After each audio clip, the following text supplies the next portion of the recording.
Hello all students, आज हम आपके लिए लेके आए हैं फिजिकल एजुकेशन लेसन नंबर 2 जिसका नाम है फ्रैक्शन। चैप्टर है आज का शरीर गरमाने की विधियां कौन कौन सी है, अर्थात किस किस प्रकार से हम शरीर को गरमा सकते हैं, मतलब शरीर का गर्म होना किस प्रकार की विधियां करके हम इसको कर सकते हैं। नंबर 1 है धीमी गति से दौड़ना या जॉगिंग करना। अर्थात क्या है इसका अर्थ है, इसका अर्थ है कि जब हम मॉर्निंग वॉक करते हैं या इवनिंग वॉक करते हैं तो उससे क्या होता है, हमारा शरीर जो है वो गर्माता है, हमारे जो ब्लड सर्कुलर है वो अच्छे तरीके से चलता रहता है, निरंतर तरीके से हमारी जो मांसपेशियां हैं या हमारी पाचन क्रिया है वो अच्छे तरीके से वृद्धि करती है। नंबर 2 है आसान व्यायाम करना। जैसे आपके लिए बहुत सारे ऐसे व्यायाम हैं जो आप इजीली तरीके से कर सकते हो, जैसे हाथों के मूवमेंट, आप हाथों को ऐसे ऐसे ऐसे ऐसे घुमाते हो या पैरों को जंपिंग करते हो या जो भी आपके शरीर की एक्टिविटियां हैं जिससे आपका शरीर गर्माता है वो साधारण व्यायाम आप डेली रूटीन से कर सकते हो। नंबर 3 है स्ट्राइडिंग, जो है वो क्या है, तेज गति से दौड़ना। तेज गति से आप दौड़ोगे तो उससे भी आपका शरीर अधिक गर्माएगा। फिर है नंबर 4 है खिंचाव वाले व्यायाम। स्ट्राइडिंग के बाद शरीर के विभिन्न अंगों के व्यायाम करने चाहिए। इसमें मुड़ना, झुकना, खिंचाव तथा झटके वाले व्यायाम भी शामिल हैं। जैसे खिंचाव आ जाता है, कई बार हम पैरों की एक्सरसाइज करते हैं, मुड़ते हैं या झुकते हैं तो उससे क्या होता है, हमारी जो मांसपेशियां होती हैं उनके अंदर विशेष प्रकार का खिंचाव आता है और जिससे क्या होता है, हमारी जो मांसपेशियां होती हैं वो फूलने लग जाती हैं। फिर उसके बाद है विंड स्प्रिट्स। ये व्यायाम हवा के झोंके की भांति रुक रुक कर 20-25 मिनट तीव्र गति से करने चाहिए। इसकी पुनरावृत्ति 4 या 6 बार होनी चाहिए, मतलब इसको 4 या 6 बार लगातार करते रहना चाहिए। इसमें यह अनिवार्य है कि सदैव स्पाइक्स पहनकर चक्कर लगाने चाहिए, स्पाइक्स पहनकर चक्कर लगाएं और प्रतियोगिता के स्थान पर समय से पहुंच जाना चाहिए। ओके, और जूते या ढीले वस्त्र पहने जब भी आप कोई भी एक्सरसाइज करते हैं, दौड़ करते हैं तो ये। और नंबर 6 है खेलों को खेलकर। जब हम खेलों की प्रैक्टिस करते हैं किसी भी खेल की तो उससे भी क्या होता है, हमारा शरीर गर्मा जाता है। तो आज का ये आपका गरमाने की विधियों का क्वेश्चन कंप्लीट हो गया।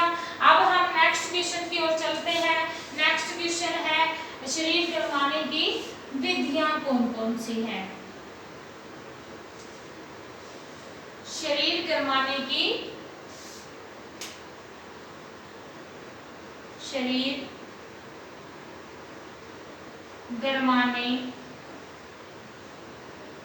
के सिद्धांत।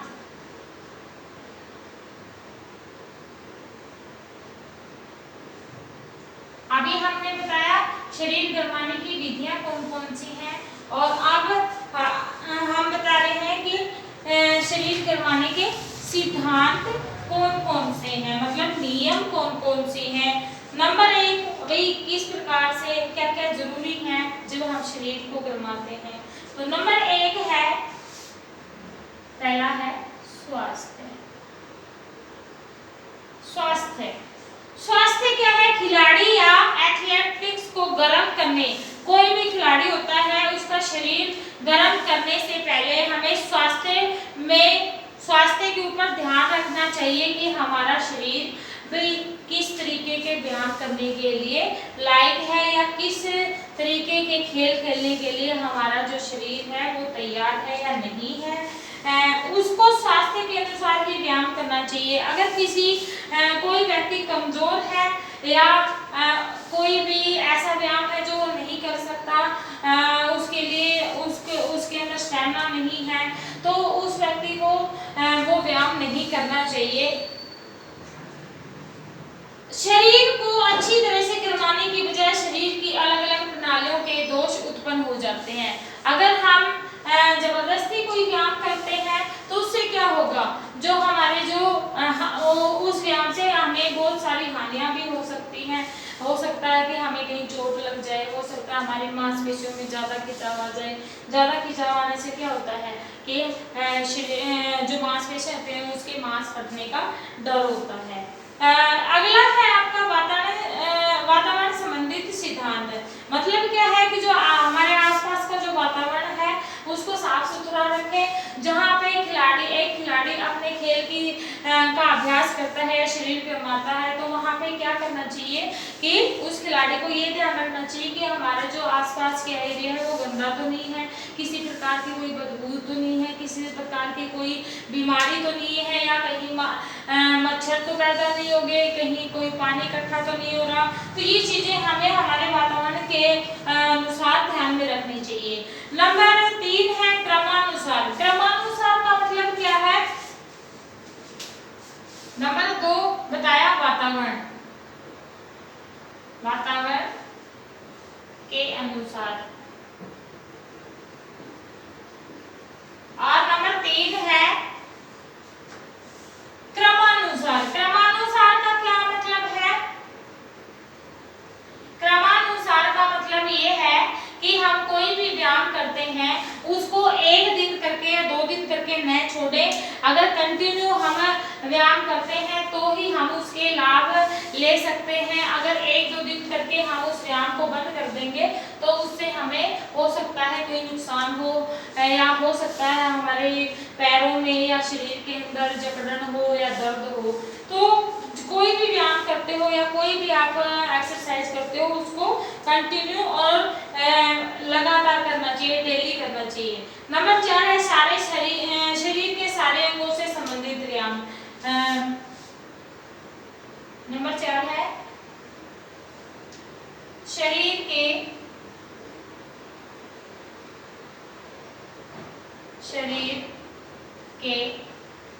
सभी अंगों का व्यायाम।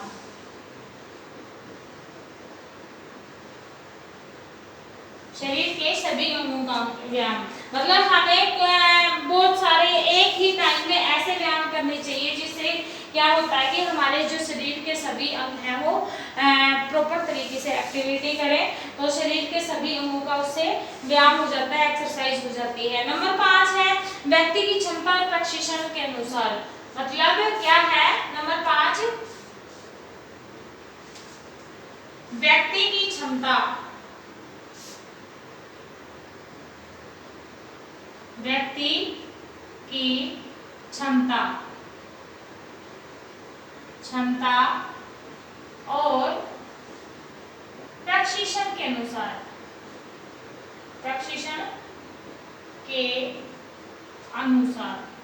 इसका अर्थ क्या है कि व्यक्ति में कितनी शक्ति है उस व्यायाम को करने की, मतलब किस तरीके का व्यक्ति है, वो अधिक बीमार तो नहीं है, अधिक कमजोर तो नहीं है, तो उसको अपने शरीर को देख के मतलब अपने स्वास्थ्य को देखते हुए व्यायाम करना चाहिए। और प्रशिक्षण के अनुसार मतलब क्या है कि जितनी खिलाड़ी की तैयारी है, जिस खिलाड़ी की जितनी तैयारी है उसके अनुसार ही वो अपनी प्रैक्टिस कर सकता है या एक्सरसाइज कर सकता है। अगला है आपका मुकाबले और काम करने की तीव्रता के अनुसार, कि कोई भी हम खेल खेलते हैं, कोई भी हम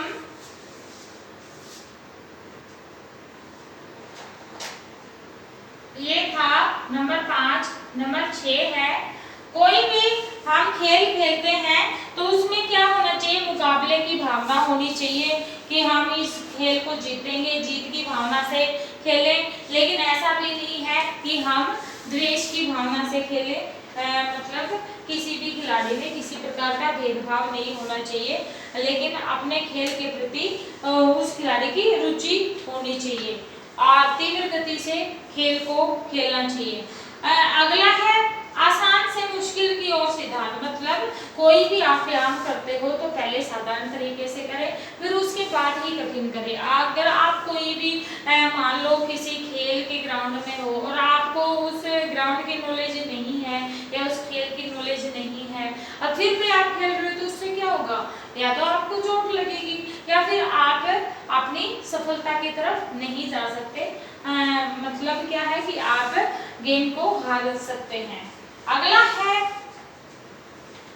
है ऊंचाई, वायु भाव और शरीर की बनावट। इसमें क्या है, खिलाड़ी को गिरवाने से पहले उसकी ऊंचाई, उसका भार, उसकी आयु और शरीर की बनावट आदि का विशेषकर ध्यान रखना चाहिए कि व्यक्ति की कितनी उम्र का है, कितनी ऊंचाई है उसकी, कितना मोटापा है या किसी रोग से ग्रस्त तो नहीं है। छोटी उम्र के खिलाड़ी को वे व्यायाम नहीं करने चाहिए जो 20-25 वर्ष के खिलाड़ी को दिए जाते हैं। मतलब जो छोटे बच्चे होते हैं उनको इतने मुश्किल व्यायाम नहीं करने चाहिए जो आप उनसे बड़े लोग जो करते हैं। इसी तरह से एक महिला खिलाड़ी को वे व्यायाम नहीं दिए जाते जो एक पुरुष को दिए जाते हैं। मतलब क्या है कि जो महिला होती है उसमें व्यायाम ऐसे तरीके से उनको देने चाहिए कि वो उनको आसान तरीके से कर सके, क्योंकि पुरुष और स्त्री की शरीर की बनावट में काफी अंतर होता है। फिर अगला है अन्य सिद्धांत। शरीर को गरमाने के लिए खिंचाव या आसान वाले व्यायाम भी किए जाने चाहिए। गरमाने की क्रिया खेल के अनुसार होनी चाहिए। हमें शरीर को उतना ही गरमाना चाहिए जिससे हमारे शरीर का तापमान खेल के अनुसार हो सके। ओके स्टूडेंट, आज के लिए सिर्फ इतना ही। आज की वीडियो में हमने आपको बताया शरीर गरमाने के सिद्धांत और शरीर गरमाने की विधियां जो है वो कौन कौन सी हैं। तो आप इस चैप्टर को अच्छे से लर्न करेंगे। ये बहुत इम्पोर्टेंट लेसन है और ऐसे ही फर्स्ट लेसन, दोनों ही लेसन इम्पोर्टेंट है क्योंकि इनमें 9 मार्क्स के क्वेश्चन दिए जाते हैं आपके एग्जाम में। तो इनको आप सीरियसली लें और अपनी नोटबुक कंप्लीट रखें। बच्चों, मैंने पिछली वीडियो में भी बताया था, हर बच्चा, जिस बच्चे ने नोटबुक कंप्लीट नहीं की है पहले वो अपनी नोटबुक कंप्लीट करें, फिर उसके बाद वो अपने पेपर की तैयारी के लिए जो भी बताया जाता है उनको डीपली पढ़े और आपके एग्जाम की अच्छी तैयारी करें। ओके, नेक्स्ट वीडियो में मिलते हैं। Bye bye.